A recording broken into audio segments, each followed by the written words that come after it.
Good evening money persons, welcome to daily money show number 984. ఈరోజు daily money షోలోని ఒక సెక్టర్లోని చాలా మంచి బూమ్ కనబడుతుంది. దాంతో ఆ సెక్టర్లో వేరియస్ కంపెనీస్ అయితే ఇన్వెస్ట్ చేయడానికి ప్రయత్నిస్తున్నాయి. ఈ సెక్టర్లో ఏదైతే గ్రోత్ కనపడుతున్నదో ఆ గ్రోత్ వలన లిస్టెడ్ స్పేస్లో ఒక కంపెనీ అయితే భారీగా లాభపడి ఉన్నది. దాని గురించి ఈరోజు డైలీ మనీ షోలో డీటెయిల్గా మాట్లాడుకుందాం. దీంతో పాటుగా మార్కెట్లో ఉన్న ఇంపార్టెంట్ అప్డేట్స్ అన్ని వన్ బై వన్ క్విక్గా డిస్కస్ చేసేద్దాం. ముందుగా మార్కెట్ అప్డేట్ చూసినట్లయితే ఈరోజు సెషన్లో సెన్సెక్స్ 566 పాయింట్స్ పెరిగి 76,404 పాయింట్స్కి క్లోజ్ అయినట్లయితే నిఫ్టీ 130 పాయింట్స్ పెరిగి 23,155 పాయింట్స్కి క్లోజ్ అయింది. అండ్ ఈరోజు సెషన్లో మిడ్ క్యాప్ ఇండెక్స్ 1.21% కరెక్ట్ అయినట్లయితే స్మాల్ క్యాప్ ఇండెక్స్ 1.51% కరెక్ట్ అయింది. అండ్ బ్యాంక్ నిఫ్టీ 0.32% పెరిగింది. ఈరోజు సెషన్లో మెయిన్ ఇండెక్సెస్ అయినటువంటి సెన్సెక్స్ అండ్ నిఫ్టీ పాజిటివ్ గా రియాక్ట్ అయినా కూడా mid and small cap space లో సివియర్ సెల్ ఆఫ్ కనపడింది కదా. Mid and small cap space లోని ఇంతలా ప్రెషర్ కనపడడానికి రీజన్ మనం మాట్లాడుకోవాలంటే Q3 నెంబర్స్ వస్తున్నాయి కదా. దీనిలో కొన్ని కంపెనీస్ నెంబర్స్ బాగానే ఉన్నా కూడా కొన్ని కంపెనీస్ నెంబర్స్ అయితే కొంత వీక్ గా ఉన్నాయి. దీంతో పాటు లాస్ట్ ఫ్యూ డేస్ నుంచి మార్కెట్ లో కొంత ప్రెషర్ క్రియేట్ అవుతుంది కదా. సో మార్కెట్ లో జనరల్లీ ప్రెషర్ క్రియేట్ అయినప్పుడు ఎక్స్పెన్సివ్ వాల్యుయేషన్ లో ట్రేడ్ అవుతున్నటువంటి స్టాక్స్ ఏవైతే ఉంటాయో వాటిలోనే మనం ఎక్కువగా ప్రెషర్ చూస్తుంటాం. అండ్ లాస్ట్ ఫ్యూ మంత్స్ గా చూసినట్లయితే mid and small cap stocks బాగా ర్యాలీ అయిపోయాయి కదా. ఇంతలా ర్యాలీ అవడంతో Q2 లో నెంబర్స్ కొంత వీక్ గా వచ్చినప్పుడు ఆ టైంలో ఈ స్టాక్స్ లో ప్రెషర్ చూసాం. అగైన్ ఈ Q3 గురించి సర్ప్రైజింగ్ థింగ్ ఏం కాదు కదా. మనం ఈ రిజల్ట్స్ రాకముందే మల్టిపుల్ టైమ్స్ మాట్లాడుకున్నాం Q3 నెంబర్స్ కొంత వీక్ గా రావచ్చని. సో కంపెనీస్ నుంచి ఇటువంటి నెంబర్స్ వచ్చినప్పుడు జనరల్లీ స్టాక్స్ లోని ఇటువంటి ప్రెషర్ క్రియేట్ అవడం కామన్. ఇలా మిడ్ అండ్ స్మాల్ క్యాప్స్ లో కంటిన్యూస్ గా ప్రెషర్ క్రియేట్ అవుతుంది కదా. ఈ స్టాక్స్ నుంచి మేము ఎగ్జిట్ అయిపోవాలా అంటే మీరు కంగారు పడాల్సినటువంటి పని లేదు. ఒకవేళ మీరు హోల్డ్ చేస్తున్నటువంటి కంపెనీస్ క్వాలిటీ కంపెనీస్ అనుకోండి, ఇలా 2 quarters కంపెనీస్ నెంబర్స్ డిసప్పాయింట్ చేసినా కూడా Q4 లోని కంపెనీస్ నెంబర్స్ లోని రికవరీ కనపడచ్చు అని చెప్పి మార్కెట్ లో ఎక్స్పెక్టేషన్స్ అయితే నడుస్తున్నాయి. ఒకవేళ ఆ ఎక్స్పెక్టేషన్ ప్రకారం Q4 లో అగైన్ మీకు కంపెనీస్ యొక్క నెంబర్స్ లో రికవరీ కనపడింది అనుకోండి, ఇప్పుడు ఏవైతే స్టాక్స్ కరెక్ట్ అవుతున్నాయో ఆ స్టాక్స్ లోని మనం మళ్ళీ ర్యాలీ అన్నది చూస్తాం. సో మీరు హోల్డ్ చేస్తున్నటువంటి కంపెనీస్ రిజల్ట్స్ వచ్చినప్పుడు ప్రెజెంటేషన్స్ ఒకసారి చూడండి. అండ్ అంతేకాకుండా మేనేజ్మెంట్స్ కాన్ కాల్స్ కండక్ట్ చేస్తాయి కదా, ఆ కాన్ కాల్ కూడా అటెండ్ అవ్వడానికి ప్రయత్నించండి. ఆ కాన్ కాల్ అటెండ్ అయినట్లయితే మీకు అసలు మేనేజ్మెంట్ ఏం చెప్తుంది అంటే ఫ్యూచర్ గైడెన్స్ మేనేజ్మెంట్ ఏమి ఇస్తుంది అన్నది ఒక క్లారిటీ వస్తుంది. మేనేజ్మెంట్స్ నెక్స్ట్ క్వార్టర్స్ లో నెంబర్స్ లో రికవరీ కనపడుతుందని చెప్తున్నారు అనుకోండి, దెన్ ఫైన్. అలా కాకుండా నెక్స్ట్ ఫ్యూ క్వార్టర్స్ కూడా నెంబర్స్ కొంత వీక్ గా రావచ్చు అని మేనేజ్మెంట్ నుంచి గైడెన్స్ వస్తేనే మనం కంగారు పడాలి తప్ప 1-2 quarters నెంబర్స్ కొంచెం వీక్ గా వచ్చాయని చెప్పి మనం క్వాలిటీ కంపెనీస్ నుంచి ఎగ్జిట్ అవడం అన్నది కరెక్ట్ కాదు. సో మీరు హోల్డ్ చేస్తున్న కంపెనీస్ క్వాలిటీ కంపెనీస్ అయితే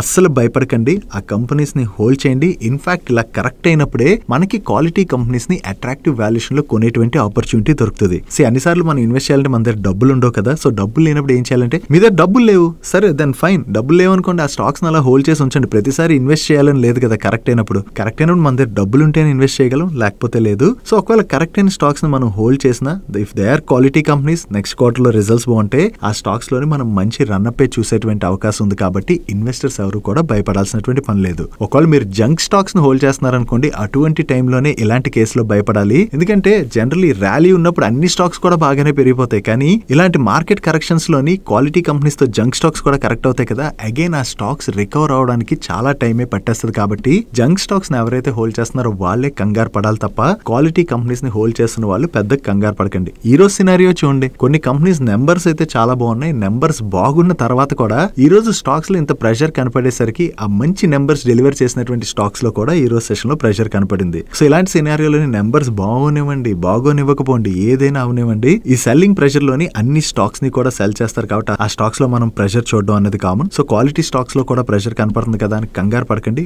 వెయిట్ చేయండి Q4 నెంబర్స్ కోసం. Q4 నెంబర్స్ కనుక బాగుస్తే అగైన్ మనం మార్కెట్ లో ర్యాలీ చూస్తాం. అండ్ మీరు హోల్డ్ చేస్తున్నటువంటి క్వాలిటీ స్టాక్స్ కూడా పెరుగుతాయి. I hope mid and small cap space లో ఉన్నటువంటి స్టాక్స్ ఎవరు హోల్డ్ చేస్తున్నారు వాళ్ళకైతే ఒక క్లారిటీ వచ్చిందని అనుకుంటున్నాను.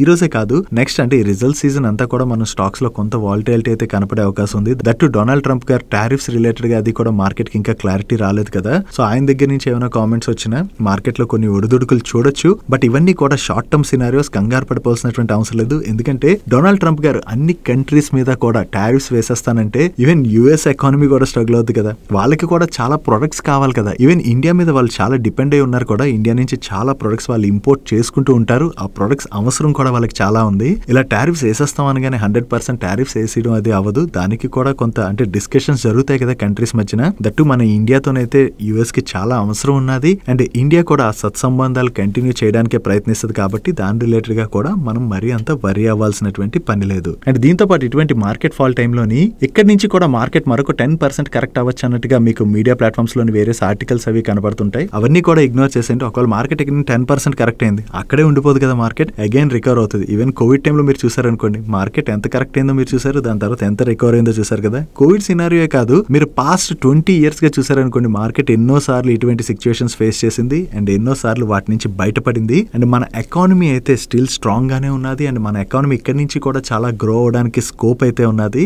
సో ఇన్వెస్టర్స్ భయపడాల్సినటువంటి పని లేదు. ఈ మార్కెట్ లో ఒడిదుడుకులు ఏవైతే కనబడుతున్నాయో అవి మరికొన్నాళ్ళు కంటిన్యూ అవ్వచ్చు. బట్ దాని తర్వాత లాంగ్ టర్మ్ కోసం ఎవరైతే చూసి ఇన్వెస్ట్ చేస్తుంటారో వాళ్ళైతే మన ఇండియన్ మార్కెట్ లోని చాలా మంచి వెల్త్ జనరేట్ చేసుకుంటారు అన్నది గుర్తుపెట్టుకోవాలి. డైలీ మార్కెట్ లో వచ్చేటువంటి ఇటువంటి ఇంపార్టెంట్ అప్డేట్స్ ని మీతో డీటెయిల్ గా షేర్ చేయడానికి మన మనీ పర్స్ టీమ్ ఏవైతే ఎఫర్ట్స్ పెడుతుందో ఆ ఎఫర్ట్స్ కనుక మీకు హెల్ప్ఫుల్ అవుతున్నట్లయితే ఈ వీడియోని మర్చిపోకుండా లైక్ చేయడానికి ప్రయత్నించండి. నెక్స్ట్ మనం ఇప్పుడు మాట్లాడుకోబోయేటువంటి టాపిక్ చాలా ఇంపార్టెంట్ టాపిక్. దీనివల్ల 2 స్మాల్ క్యాప్ స్టాక్స్ అయితే భారీగా లాభపడబోతున్నాయి. వాటి గురించి మనం డిస్కస్ చేసుకునే ముందు మీ అందరికీ కూడా ఒక క్వశ్చన్. మీరు ఏ ఏరియాలో అయితే ఉంటున్నారో ఆ ఏరియాలోని పిల్లలు సెటిల్ అయిపోయి బయట ఎక్కడో ఉంటూ ఓన్లీ తల్లిదండ్రులు అంటే పెద్దవాళ్ళు ఏజ్డ్ కపుల్ ఉంటారు కదా, అలా ఉన్న వాళ్ళని మీరెవరినైనా చూసారా? చూస్తే ఫస్ట్ కామెంట్ సెక్షన్ లోని ఎస్ అని కామెంట్ చేయండి. నేనుంటున్న ఏరియాలో అయితే అలా చాలా మందినే చూశాను. సో ఇప్పుడు మన కంట్రీలోని సిటీస్ లో మీరు అబ్జర్వ్ చేసినట్లయితే ఇలా ఏజ్డ్ కపుల్ వాళ్ళొక్కళ్ళే అంటే పిల్లలు లేకుండా వాళ్ళొక్కళ్ళే ఉంటున్న వాళ్ళు చాలా మందే పెరుగుతున్నారు. అలా పెరుగుతున్న వాళ్ళు ఆ ఏజ్ లో వాళ్ళకి ఏదైనా ప్రాబ్లం వచ్చిందనుకోండి, వాళ్ళు సడన్ గా హాస్పిటల్ కి వెళ్లాలన్నా లేదా డాక్టర్ కి కాల్ చేసి డాక్టర్ ని రప్పించాలన్నా లేదా ఏ అవసరమైనా ఉన్నాయండి, వెంటనే పరిగెట్టుకెళ్ళి చేసుకోలేరు కదా. ఎందుకంటే ఏజ్ పెరిగిపోయిన తర్వాత ఎవరికైనా శరీరం సహకరించదు. సో ఇలా ఏజ్డ్ కపుల్ ఉంటున్న వాళ్ళు బాగా సిటీస్ లో పెరిగిపోతుండడంతో వాళ్ళకి వేరే సర్వీసెస్ అంటే హెల్త్ కేర్ రిలేటెడ్ సర్వీసెస్ కావచ్చు. అండ్ ఆ ఏజ్డ్ కపుల్ కి ఇద్దరే ఉండడానికి ప్రొటెక్షన్ అది లేదు, వాళ్ళకి అంటే ఇద్దరే ఉండడం కొంచెం అన్కంఫర్టబుల్ గా ఫీల్ అవుతున్నారు. సో ఇలా ఫీల్ అవుతున్న వాళ్ళకి ఓవరాల్ గా వాళ్ళకి లివింగ్ ఎక్స్పీరియన్స్ అంటే మంచి లివింగ్ ఎక్స్పీరియన్స్ ని కూడా అందించడానికి వేరే కంపెనీస్ అయితే ప్రయత్నిస్తున్నాయి. సో ఈ సిటీస్ లో ఏజ్డ్ కపుల్ ఏదైతే పెరిగిపోతున్నారో వాళ్ళకి సర్వీసెస్ అందించేందుకు గాను వేరే అపార్ట్మెంట్స్ ని కన్స్ట్రక్ట్ చేయడానికి అని చెప్పి రియల్ ఎస్టేట్ ఫర్మ్స్ అయితే సీనియర్ లివింగ్ డెవలప్మెంట్ ఫెసిలిటీస్ ని టార్గెట్ గా పెట్టుకున్నట్టుగా మీడియా ప్లాట్ఫామ్స్ రిపోర్ట్ చేస్తున్నాయి. యాక్చువల్లీ ఈ రిపోర్ట్ కరెక్ట్ రిపోర్ట్ కూడా, ఎందుకంటే ఇటువంటి కంపెనీస్ మీరు చూసారనుకోండి రీసెంట్ గా చాలానే పెరుగుతున్నాయి. అండ్ ఇప్పుడు ఎంతలా పెరుగుతున్నాయో ఫ్యూచర్ లో ఇంకా ఎక్కువగా పెరిగేటువంటి స్కోపే ఉన్నది. ఎందుకంటే ఫ్యూచర్ లో కూడా పిల్లలు తల్లిదండ్రుల దగ్గరే ఉండడం అన్నది అది చాలా కష్టమైన పని. ఎందుకంటే వాళ్ళ జాబ్స్ కోసం అది వాళ్ళు ఎక్కడెక్కడికో వెళ్ళిపోతుంటారు. ఆ తర్వాత తల్లిదండ్రులు ఇక్కడ ఒక్కళ్ళే ఉండిపోతారు కదా.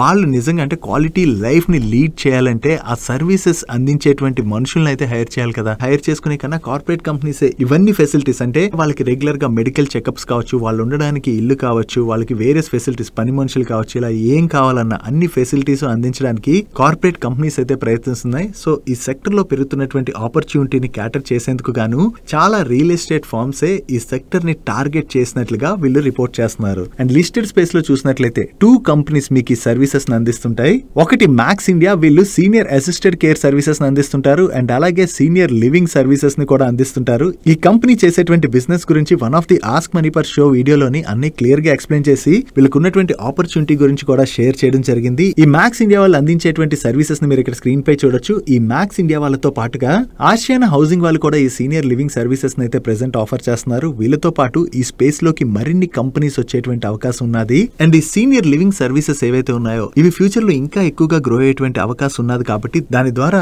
ఈ 2 స్మాల్ క్యాప్ కంపెనీస్ కూడా భారీగా లాభపడబోతున్నట్టుగా మనం అర్థం చేసుకోవచ్చు. అండ్ ఈ మ్యాక్స్ ఇండియా వాళ్ళు ఎక్కడెక్కడైతే కొత్త ప్రాజెక్ట్స్ ని లాంచ్ చేస్తున్నారో ఆ ప్రాజెక్ట్స్ అయితే వెంటనే ఫిల్ అయిపోతున్నాయి కూడా. సో డిమాండ్ ఎంత ఉన్నదన్నది మీరే అర్థం చేసుకోండి. ఫ్యూచర్ లో ఇంకా ఈ డిమాండ్ పెరుగుతుంది కాబట్టి దీని ద్వారా ఈ కంపెనీస్ అయితే లాభపడే అవకాశం ఉన్నది.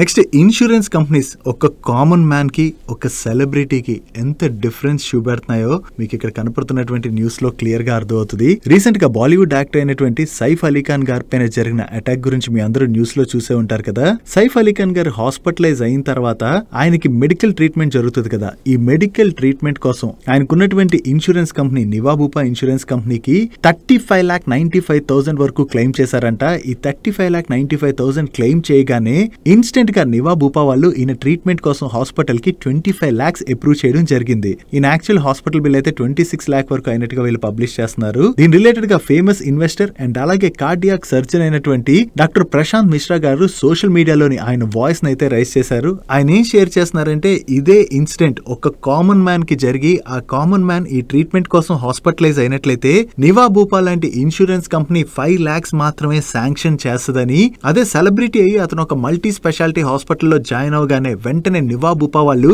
25 lakhs ఇన్సూరెన్స్ క్లెయిమ్ ని శాంక్షన్ చేశారని, ఒక కామన్ మ్యాన్ కి అండ్ అలాగే ఒక సెలబ్రిటీకి ఇన్సూరెన్స్ కంపెనీస్ ఇంత డిఫరెన్స్ ఎందుకు చూపెడుతున్నాయని చెప్పి ఆయన క్వశ్చన్ రైజ్ చేయడం జరిగింది. యాక్చువల్లీ ఆయన క్వశ్చన్ కరెక్టే, ఎందుకంటే ఇక్కడ కామన్ మ్యాన్ కావచ్చు, లేదా సెలబ్రిటీ కావచ్చు, లేదా ఇంకెవరైనా కావచ్చు, మనందరం కూడా ఇన్సూరెన్స్ కంపెనీకి ఆ సమ్ ఇష్యూడ్ ఏదైతే ఉంటుందో ఆ సమ్ ఇష్యూడ్ కి పే చేసేటువంటి ప్రీమియమ్స్ అన్నవి సేమే ఉంటాయి. సో ప్రతి ఒక్కళ్ళు కూడా ఇన్సూరెన్స్ కంపెనీకి సేమ్ ప్రీమియమే పే చేసినప్పుడు ఒక సెలబ్రిటీకి అయితే ఇంత అమౌంట్ ఇన్సూరెన్స్ శాంక్షన్ చేసి కామన్ మ్యాన్ కి అయితే ఎందుకు తక్కువ ఇన్సూరెన్స్ శాంక్షన్ చేస్తున్నారు? ఇలాంటి వ్యత్యాసం అన్నది ఇన్సూరెన్స్ కంపెనీస్ చూపించకూడదు కదా, ఎందుకంటే మీకు ఎవరైనా సరే కస్టమర్స్, అక్కడ కామన్ మ్యాన్ కావచ్చు, సెలబ్రిటీ కావచ్చు, ఎవరైనా సరే ఇన్సూరెన్స్ కంపెనీ దగ్గర పాలసీ తీసుకొనివ్వండి, వాళ్ళందరూ కూడా కస్టమర్సే, వాళ్ళందరికీ కూడా సేమ్ ట్రీట్మెంటే లభించాలి. సో దీని రిలేటెడ్ గా వేరియస్ పీపుల్ అయితే సోషల్ మీడియాలో రెస్పాండ్ అవుతున్నారు. సో చూడాలి ఇకపైనైనా ఇన్సూరెన్స్ కంపెనీస్ కొంత చేంజ్ అయ్యి అందరినీ కూడా ఒకలాగే ట్రీట్ చేస్తాయా లేదా అన్నది. నెక్స్ట్ ఈ February 1st రోజున పార్లమెంట్ లోని మన ఫైనాన్స్ మినిస్టర్ బడ్జెట్ ప్రవేశపెట్టనున్నారు కదా, దీనిలోని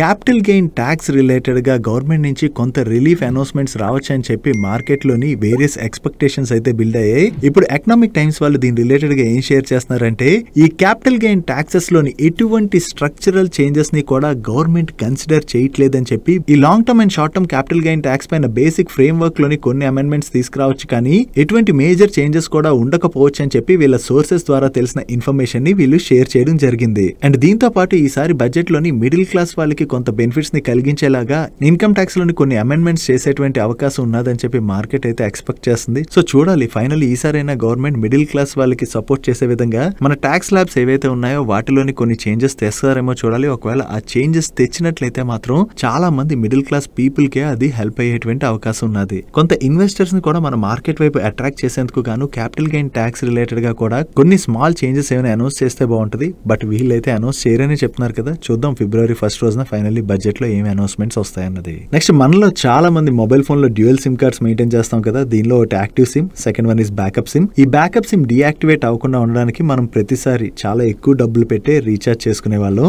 సో ఇలా సెకండ్ సిమ్ ని మెయింటైన్ చేసే వాళ్ళందరిపైన అదనపు భారం పడుతుందని గుర్తించినటువంటి telecom regulatory authority of India వాళ్ళు ఒక బేసిక్ 20 రూపీస్ రీఛార్జ్ ని లాంచ్ చేయాలని చెప్పి టెలికాం కంపెనీస్ అన్నిటిని ఆదేశించడం జరిగింది. మన సిమ్ కార్డ్ ఏదైతే ఉంటుందో దాని వ్యాలిడిటీ అయిపోయిన తర్వాత 90 days వరకు యాక్టివ్ గా ఉంటుంది. దాని తర్వాత నెంబర్ డియాక్టివేట్ అయిపోయి మొబైల్ కంపెనీస్ ఆ నెంబర్ ని వేరే వాళ్ళకి ఇచ్చేస్తారు. సో ఇలా డియాక్టివేట్ అవ్వకుండా ఉండాలంటే ఇప్పటి వరకు మనం ఏం చేసే వాళ్ళం, ఒక 200 రూపాయలు 300 రూపాయలు ఎంతో పెట్టి రీఛార్జ్ చేసుకునే వాళ్ళం కదా. అలా కాకుండా ఇకపైన ఈ 20 రూపీస్ రీఛార్జ్ చేసుకున్నట్లయితే మనకి అడిషనల్ గా 1 month వ్యాలిడిటీ లభిస్తుంది. సో అలా ఎవ్రీ మంత్ 20 రూపీస్ రీఛార్జ్ చేసుకోవడం ద్వారా ఆ సిమ్ కార్డ్ డియాక్టివేట్ అయిపోకుండా మనం కాపాడుకోవచ్చు. సో దీని ద్వారా సెకండ్ సిమ్ కార్డ్ వల్ల ఎవరిపైన అయితే అదనపు భారం పడుతుందో వాళ్ళందరికీ కూడా ఇకపైన డబ్బులు అయితే సేవ్ అవబోతున్నాయి. సో ట్రాయ్ ఎప్పుడైతే టెలికాం కంపెనీస్ ని 20 రూపీస్ రీఛార్జ్ ప్లాన్ ని లాంచ్ చేయాలని చెప్పి ఆదేశించిందో, దీంతో ఎయిర్టెల్ వాళ్ళు వాళ్ళ డిఫరెంట్ రీఛార్జ్ ప్లాన్స్ ని 11 to 12% వరకు పెంచినట్లుగా మీడియా ప్లాట్ఫామ్స్ రిపోర్ట్ చేస్తున్నాయి. సో ఎయిర్టెల్ వాళ్ళు ఇప్పుడు పెంచారంటే remaining telecom companies like Vodafone కావచ్చు, జియో కావచ్చు, బిఎస్ఎన్ఎల్ కావచ్చు, వాళ్ళు కూడా వీళ్ళ ఫుడ్ స్టెప్స్ ని ఫాలో అయ్యేటువంటి అవకాశం ఉన్నది. కాబట్టి మన పైన ఈ మొబైల్ రీఛార్జ్ల ద్వారా అదనపు భారం పడబోతున్నట్టుగా మనం అర్థం చేసుకోవచ్చు. నెక్స్ట్ మ్యాక్రోటెక్ డెవలపర్స్, అదే లోదా గ్రూప్ ఉన్నది కదా, ఈ Lodha group brothers Abhishek Lodha and అలాగే అభినందన్ లోదా వీళ్ళిద్దరి మధ్యన ఇష్యూస్ అయితే రేజ్ అయ్యాయి. యాక్చువల్లీ లిస్టెడ్ కంపెనీ అయినటువంటి మ్యాక్రోటెక్ డెవలపర్స్ ఏదైతే ఉన్నదో దాన్ని అభిషేక్ లోదా గారు రన్ చేస్తున్నారు. అండ్ ఆయన యంగర్ బ్రదర్ అయినటువంటి అభినందన్ లోదా గారు హౌస్ ఆఫ్ అభినందన్ లోదా పేరుతోని మరొక కంపెనీని అయితే రన్ చేస్తున్నారు. కాకపోతే ఈ అభినందన్ లోదా గారు ఆయన కంపెనీకి లోదా గ్రూప్ యొక్క బ్రాండ్ నేమ్ ని వాడుతున్నారని, ఈ బ్రాండ్ నేమ్ ని వాడడం వల్ల అన్నెసరీ మార్కెట్ లో కన్ఫ్యూజన్ క్రియేట్ అవుతుందని చెప్పి అభిషేక్ లోదా గారు బాంబే హైకోర్టులోని లా సూట్ ని ఫైల్ చేశారు. ఈ లా సూట్ లో ఏం చెప్తున్నారంటే అభినందన్ లోదా గారు మేనేజ్ చేసేటువంటి కంపెనీస్ ఏవైతే ఉన్నాయో వాటికి లోదా బ్రాండ్ నేమ్ వాడకుండా వెంటనే తీసివేయాలని చెప్పి ఆయన అయితే కేసు ఫైల్ చేయడం జరిగింది. సో ఫ్యామిలీ మధ్యన ఏదైతే ఈ Lodha group brand name related గా డిస్ప్యూట్స్ రేజ్ అయ్యాయో ఆ డిస్ప్యూట్స్ తోని ఈ రోజు సెషన్ లో కొంత మ్యాక్రోటెక్ డెవలపర్ స్టాక్ లో మనకు ప్రెషర్ కనపడింది. చూడాలి ఫైనల్లీ కోర్టు ఈ కేసులోని ఏం తీర్పిస్తుంది అన్నది. నెక్స్ట్ ఈ కామర్స్ కంపెనీస్ అయినటువంటి జొమాటో, బ్లింకిట్, జెప్టో తో పాటు అదర్ ఈ కామర్స్ కంపెనీస్ అన్నిటికీ కూడా వాళ్ళ లాజిస్టిక్ కాస్ట్లు అయితే పెరిగిపోతున్నాయని, సో ఇలా ఓన్ గా లాజిస్టిక్స్ ఆపరేట్ చేయడం వల్ల లాజిస్టిక్ కాస్ట్ ఏదైతే పెరుగుతుందో దాన్ని కట్ చేసుకోవడానికి ఇప్పుడు ఈ కంపెనీస్ అన్ని కూడా థర్డ్ పార్టీ లాజిస్టిక్ కంపెనీస్ నుంచి సర్వీసెస్ అయితే తీసుకుంటున్నట్లుగా ఈ రోజు ఎకనామిక్ టైమ్స్ వాళ్ళు రిపోర్ట్ చేస్తున్నారు. ఈ third party logistic logistic services ఎక్కువగా తీసుకుంటున్నాయి. ఫ్యూచర్ లో కూడా ఇంకా ఎక్కువగానే పెరిగేటువంటి అవకాశం ఉన్నట్టుగా వీళ్ళు రిపోర్ట్ చేయడం జరిగింది. సో ఈ కంపెనీస్ కి వచ్చేటువంటి ఆర్డర్స్ మనం చూసినట్లయితే కంటిన్యూస్ గా ఆర్డర్స్ వస్తున్నాయి కదా. సో వీళ్ళు థర్డ్ పార్టీ లాజిస్టిక్ కంపెనీస్ యొక్క సర్వీసెస్ కనుక తీసుకున్నాయనుకోండి, దీని ద్వారా డెలివరీ, బ్లూ డార్ట్ తో పాటుగా రిమైనింగ్ ఏవైతే కంపెనీస్ ఈ లాజిస్టిక్ సర్వీసెస్ ఆఫర్ చేస్తాయో ఆ కంపెనీస్ అన్నిటికీ కూడా ఈ జొమాటో, బ్లింకిట్, జెప్టోతో పాటు మిగతా ఈ కామర్స్ కంపెనీస్ నుంచి మంచి బిజినెస్ వచ్చేటువంటి అవకాశం ఉంది. కాబట్టి ఆ కంపెనీస్ భారీగా లాభపడబోతున్నట్టుగా మనం అర్థం చేసుకోవచ్చు. నెక్స్ట్ దావోస్ లో జరుగుతున్నటువంటి వరల్డ్ ఎకనామిక్ ఫోరం లోని వేరియస్ స్టేట్ గవర్నమెంట్స్ అయితే పార్టిసిపేట్ చేసి వాళ్ళ స్టేట్స్ లోని వేరియస్ కంపెనీస్ ఇన్వెస్ట్ చేసేందుకు గాను ఆ కంపెనీస్ తోనైతే డిస్కషన్స్ జరుపుతున్నారు. దీనిలో భాగంగా ఇప్పుడు మహారాష్ట్ర గవర్నమెంట్ అయితే nearly 6.25 lakh crores worth MOUs sign చేసినట్లుగా వేరియస్ మీడియా ప్లాట్ఫామ్స్ అయితే రిపోర్ట్ చేస్తున్నాయి. ఈ 6.25 lakh crores MOUs లోని 30,000 crores వర్త్ MOUs ని వీళ్ళు టాటాస్ తోనే సైన్ చేయడం జరిగింది. సో నెక్స్ట్ ఫ్యూ ఇయర్స్ లోని టాటాస్ అయితే మహారాష్ట్రలోని వేరియస్ బిజినెస్ ని ఎస్టాబ్లిష్ చేసేందుకు గాను ఈ 30,000 crores అయితే ఇన్వెస్ట్ చేయబోతున్నారు. నెక్స్ట్ టాటాస్ తో పాటుగా ఎలక్ట్రిక్ బస్సెస్ ని మ్యానుఫ్యాక్చర్ చేసేటువంటి ఎలక్ట్రా గ్రీన్ టెక్ వాళ్ళు కూడా మహారాష్ట్ర గవర్నమెంట్ తో ఒక MOU సైన్ చేయడం జరిగింది. దీనిలో భాగంగా వీళ్ళు మహారాష్ట్రలోని ఈవీ రిలేటెడ్ ప్రాజెక్ట్స్ ని సెటప్ చేసేందుకు గాను 3,000 crores వరకు ఇన్వెస్ట్ చేయబోతున్నట్టుగా అనౌన్స్ చేశారు. అండ్ ఈ ఎలక్ట్రా గ్రీన్ తో పాటుగా CEAT, SR Renewables, Bharat Forge, Welspun Corp, Reliance Infra and అలాగే జెన్సాల్ ఇంజనీరింగ్ వాళ్ళు కూడా మహారాష్ట్ర గవర్నమెంట్ తోని MOU సైన్ చేసినట్లుగా మీడియా ప్లాట్ఫామ్స్ రిపోర్ట్ చేయడం జరిగింది. సో ఇవన్నీ కంపెనీస్ కూడా మహారాష్ట్రలోని నెక్స్ట్ ఫ్యూ ఇయర్స్ లోని వాళ్ళ కెపాసిటీస్ ఎక్స్పాన్షన్ రిలేటెడ్ గా ఇన్వెస్ట్మెంట్స్ అయితే చేయనున్నాయి. దీని ద్వారా ఓవరాల్ గా మహారాష్ట్రలోనైతే ఎంప్లాయ్మెంట్ బాగానే జనరేట్ అవుతుంది. అండ్ అంతేకాకుండా ఈ కంపెనీస్ కూడా వాళ్ళ బిజినెస్ అయితే ఎక్స్పాండ్ చేసుకోవడానికి ఇది హెల్ప్ అయ్యేటువంటి అవకాశం ఉన్నది. నెక్స్ట్ టెలికాం ఎక్విప్మెంట్స్ మ్యానుఫ్యాక్చర్ చేసేటువంటి ITI లిమిటెడ్ వాళ్ళకి మహారాష్ట్ర నాగ్పూర్ రీజన్ గ్రామ పంచాయత్స్ లోని ఆప్లే సర్కార్ సేవా కేంద్రాన్ని ఇంప్లిమెంట్ చేసేందుకు గాను వీళ్ళు కొత్తగా ఒక ఆర్డర్ ని విన్ అవడం జరిగింది. ఈ order value approximately 167 crores. And ఈ ఆర్డర్ లో భాగంగా వీళ్ళు ASSA గ్రామ పంచాయత్స్ కి టెక్నికల్ మ్యాన్ పవర్ ని డిప్లాయ్ చేయబోతున్నట్టుగా వీళ్ళు షేర్ చేస్తున్నారు. వీళ్ళు కొత్తగా ఏదైతే ఈ ఆర్డర్ విన్ అయ్యారో ఇది ITI లిమిటెడ్ వాళ్ళ రిలేటెడ్ గా మనం పాజిటివ్ గా చూడొచ్చు. నెక్స్ట్ రైల్వే PSU కంపెనీ అయినటువంటి రైల్టెల్ వాళ్ళకి నార్త్ వెస్టర్న్ రైల్వే వాళ్ళ దగ్గర నుంచి ఒక ఆర్డర్ వచ్చింది. ఈ order value approximately 46 crores. And ఈ ఆర్డర్ లో భాగంగా రైల్టెల్ వాళ్ళు north western railway Ajmer division లోని సిగ్నలింగ్ వర్క్స్ చేయవలసి ఉన్నది. వీళ్ళకి ఏవైతే కొత్తగా ఇలా ఆర్డర్స్ వస్తున్నాయి, దీంతో వీళ్ళ ఆర్డర్ బుక్ కూడా స్ట్రాంగ్ గా గ్రో అవుతుంది. సో ఇది రైల్టెల్ వాళ్ళ రిలేటెడ్ గా మనం పాజిటివ్ గా చూడొచ్చు. నెక్స్ట్ జియో ఫైనాన్షియల్ సర్వీసెస్ వాళ్ళ రిలేటెడ్ గా ఒక ఇంపార్టెంట్ అప్డేట్ ఉన్నది. ఈ జియో ఫైనాన్షియల్ సర్వీసెస్ వాళ్ళు ప్రైవేట్ ఈక్విటీ ఫర్మ్ అయినటువంటి బ్లాక్ రాక్ వాళ్ళతో కలిపి 50-50 పార్ట్నర్షిప్ లోని ఒక జాయింట్ వెంచర్ ని స్టార్ట్ చేసి దాని ద్వారా అసెట్ మేనేజ్మెంట్ బిజినెస్ లోకి ఎంటర్ అవుతున్నారు కదా. సో ఈ అసెట్ మేనేజ్మెంట్ బిజినెస్ చేసేటువంటి కంపెనీలోని వీళ్ళిద్దరూ కలిపి ఇప్పుడు క్యుములేటివ్ గా 117 crores ఇన్వెస్ట్ చేయడం ద్వారా ఈచ్ కంపెనీ 5.85 crores షేర్స్ ని సబ్స్క్రైబ్ చేయడం జరిగింది. ఈ అసెట్ మేనేజ్మెంట్ ఇండస్ట్రీ గురించి మనం మాట్లాడుకోవాలంటే ఆల్రెడీ ఈ ఇండస్ట్రీ అయితే చాలా ఫాస్ట్ గా గ్రో అవుతుంది మన కంట్రీలోని. ఇంకా ఫ్యూచర్ లోని చాలా ఎక్కువగా గ్రో అయ్యేటువంటి స్కోప్ అయితే ఉన్నది. సో ఈ ఇండస్ట్రీలో ఏదైతే గ్రోత్ కనపడుతున్నదో ఆ గ్రోత్ ని క్యాటర్ చేయడానికే ఇప్పుడు జియో ఫైనాన్స్ వాళ్ళు ఈ అసెట్ మేనేజ్మెంట్ బిజినెస్ లోకి ఎంటర్ అవుతున్నట్టుగా మనం అర్థం చేసుకోవచ్చు. ఒకవేళ ఈ బిజినెస్ ని కనుక జియో ఫైనాన్షియల్ సర్వీసెస్ వాళ్ళు స్ట్రాంగ్ గా గ్రో చేయగలిసారంటే లాంగ్ టర్మ్ లోని దాని ద్వారా జియో ఫైనాన్షియల్ సర్వీసెస్ ఇన్వెస్టర్స్ కి మంచి వెల్త్ జనరేట్ చేసేటువంటి అవకాశం ఉన్నది. నెక్స్ట్ బల్క్ డ్రగ్స్ మ్యానుఫ్యాక్చర్ చేసేటువంటి న్యూలాండ్ ల్యాబొరేటరీస్ వాళ్ళ బోర్డు 300 crores పైనే కెపాసిటీ ఎక్స్పాన్షన్ ప్లాన్ ని అప్రూవ్ చేయడం జరిగింది. దీనిలో భాగంగా వీళ్ళ తెలంగాణ సంగారెడ్డి యూనిట్ 1 మ్యానుఫ్యాక్చరింగ్ ఫెసిలిటీలోని వీళ్ళు 250 crores పైన ఇన్వెస్ట్ చేయడం ద్వారా ఓవరాల్ గా ఎంత క్యాపెక్స్ పెంచబోతున్నారు అన్నది మీరు ఇక్కడ స్క్రీన్ పై చూడొచ్చు. అండ్ వీళ్ళు యాడ్ చేయబోతున్నటువంటి ఈ కెపాసిటీస్ ఫైనాన్షియల్ ఇయర్ 27 కల్లా కమిషన్ అవుతాయని చెప్పి వీళ్ళు ఎక్స్పెక్ట్ చేస్తున్నారు. అండ్ దీంతో పాటు ఇదే మ్యానుఫ్యాక్చరింగ్ ఫెసిలిటీ యూనిట్ 3 లోని వీళ్ళు ఒక మరొక 80 crores ఇన్వెస్ట్ చేయడం ద్వారా క్యాపెక్స్ చేయనున్నారు. అండ్ ఈ అడిషనల్ కెపాసిటీస్ 15 to 18 months లో కమిషన్ అవుతాయని చెప్పి వీళ్ళ మేనేజ్మెంట్ షేర్ చేస్తుంది. ఓవరాల్ గా ఇండస్ట్రీలో ఏదైతే డిమాండ్ పెరుగుతున్నదో ఈ డిమాండ్ ని క్యాటర్ చేయడానికి వీళ్ళు కెపాసిటీ ఎక్స్పాన్షన్ చేయబోతున్నట్టుగా మనం అర్థం చేసుకోవచ్చు. దీని ద్వారా న్యూలాండ్ ల్యాబొరేటరీస్ వాళ్ళకి లాంగ్ టర్మ్ లోని ఇది పాజిటివ్ కానుంది. Next polymer and composite products ని మ్యానుఫ్యాక్చర్ చేసేటువంటి టైమ్ టెక్నోప్లాస్ట్ వాళ్ళ రిలేటెడ్ ఒక పాజిటివ్ అప్డేట్ ఉన్నది. వీళ్ళు సౌదీ అరేబియాలోని వీళ్ళ సబ్సిడరీ కంపెనీ ద్వారా ఒక ప్యాకేజింగ్ ప్రొడక్ట్స్ మ్యానుఫ్యాక్చరింగ్ ఫెసిలిటీని సెటప్ చేయనున్నారు. ఈ మ్యానుఫ్యాక్చరింగ్ ఫెసిలిటీని సెటప్ చేయడం ద్వారా ఓవరాల్ గా అరబ్ కంట్రీలో వీళ్ళ కస్టమర్స్ ఉంటారు కదా, వాళ్ళ కస్టమర్స్ కి కావాల్సినటువంటి సర్వీసెస్ ని ఈ మ్యానుఫ్యాక్చరింగ్ ఫెసిలిటీ ద్వారా అందించబోతున్నట్టుగా వీళ్ళ మేనేజ్మెంట్ షేర్ చేస్తుంది. అండ్ ఈ మ్యానుఫ్యాక్చరింగ్ ఫెసిలిటీలో వీళ్ళు 1000 liters intermediate bulk containers and drum producing specialisation కలిగి ఉంటుందని చెప్పి వీళ్ళ మేనేజ్మెంట్ షేర్ చేస్తుంది. సో ఓవరాల్ గా వీళ్ళ సబ్సిడరీ కంపెనీ ద్వారా ఈ మ్యానుఫ్యాక్చరింగ్ ఫెసిలిటీని సెటప్ చేయడం ద్వారా అరబ్ కంట్రీస్ లో ఉన్నటువంటి వీళ్ళ కస్టమర్స్ కి ఈ సర్వీసెస్ ని ఎక్స్పాండ్ చేయడానికి ప్రయత్నిస్తున్నారు కదా. దీని ద్వారా వీళ్ళ బిజినెస్ కూడా బాగానే గ్రో అయ్యేటువంటి అవకాశం ఉంది. ఇది టైమ్ టెక్నోప్లాస్ట్ వాళ్ళ రిలేటెడ్ గా మనం పాజిటివ్ గా చూడొచ్చు.